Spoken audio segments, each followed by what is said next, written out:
మీరు అలాగే ఏం చేయకుండా పడుకోవాలా, వాసన బాగోదు. మరి దుప్పటి పాడైపోద్ది ఇదేదేంటి రాసుకోవడం మానేస్తే పాత దుప్పటో ఇదేదో వేసుకోండి. అవి తగ్గుతాయమ్మా. నా దగ్గరికి జరిగింది ఇప్పుడు అయ్యే జరుగుతున్నాయి.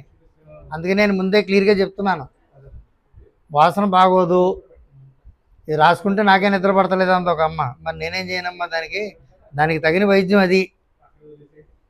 కాసేపు రాసుకోవాలి, అటు తిరగాలి ఇటు తిరగాల. 15 రోజులు రాసుకుంటే దాని తాలూకు ఫలితం కనపడుతుంది,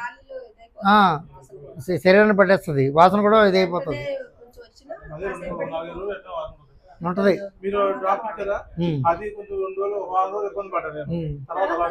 అంతే. ఇబ్బంది పడడం కాదు అక్కడ, ఆ లోపల ఉన్న క్రిములకి ఆ స్పర్శ జ్ఞానాన్ని అది ఏం చేస్తాయంటే దూరంగా తొలుతాయి.